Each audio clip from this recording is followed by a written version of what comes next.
என்றுதானே சொன்னேன்.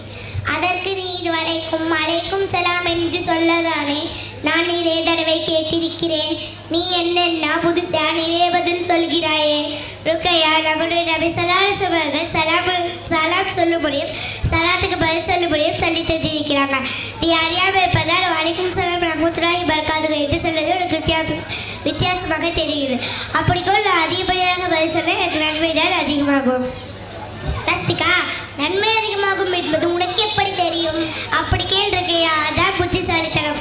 ஒரு சமயம் நபி ஸல்லல்லாஹு அலைஹி வஸல்லம் ஒரு மனிதன் வந்தவர் உண்மை மறந்து அஸ்ஸலாமு அலைக்கும் என்று சொன்னார். நபி ஸல்லல்லாஹு அலைஹி வஸல்லுக்கு பதில் சொல்லிவிட்டு 10 என்று சொன்னார். பிறகு இன்னொரு மனிதன் வந்து அஸ்ஸலாமு அலைக்கும் ரஹ்மத்துல்லாஹி வபரகாத்துஹு என்று சொன்னார்.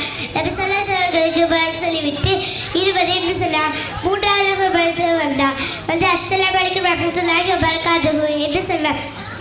நபி ஸல்லல்லாஹு அலைஹி வஸல்லுக்கு பதில் சொல்லிவிட்டு 30 என்று சொன்னார். பிறகு நபி ஸல்லல்லாஹு அலைஹி வஸல்லம் கூறினார்கள், இவ்வாறாக சொல்லி சிறப்புகள் நன்மைகளும் தான் அதிகமாகும் என்று கூறினார். அந்த சிறப்புகள் நன்மைகளை பெற்றுக்கொள்ள வேண்டும் என்பதற்காக அப்படி பதில் சொல்லியிருக்கையா. பரவாயில்லையே தஸ்பிகா, நன்றாக விளக்கம் சொல்கிறாய். இதையெல்லாம் நீ எங்கிருந்து தெரிந்து கொண்டாய்? இதுவா நம்ம வெள்ளிக்கிழமை சாஹிப் தெருவில் இருக்கும் நூல் இஸ்லாம் அரபிக் இஸ்லாமிய கல்வி சென்றுதான் தெரிந்து கொண்டேன். இப்போ இந்நேரத்தில் காலங்காத்தால் 6 மணிக்கு தலையில மஃப்தாவோட கையில் குரானோட எங்கே போகிறாய்? மதரசாவுக்கு தான் போகிறேன். முன்னாடி மழையெல்லாம் கிடையாது.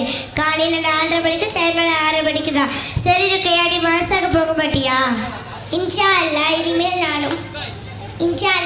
நானும் நூல் இஸ்லாம் மதரசாவிற்கு சென்று உன்னை போல் மார்க்க விஷயங்களை அறிய ஆசைப்படுகிறேன். நானும் வருகிறேன். இன்ஷா அல்லாஹ் வரலாமே. அஸ்ஸலாமு அலைக்கும் வரஹ்மத்துல்லாஹி வபரகாத்துஹு.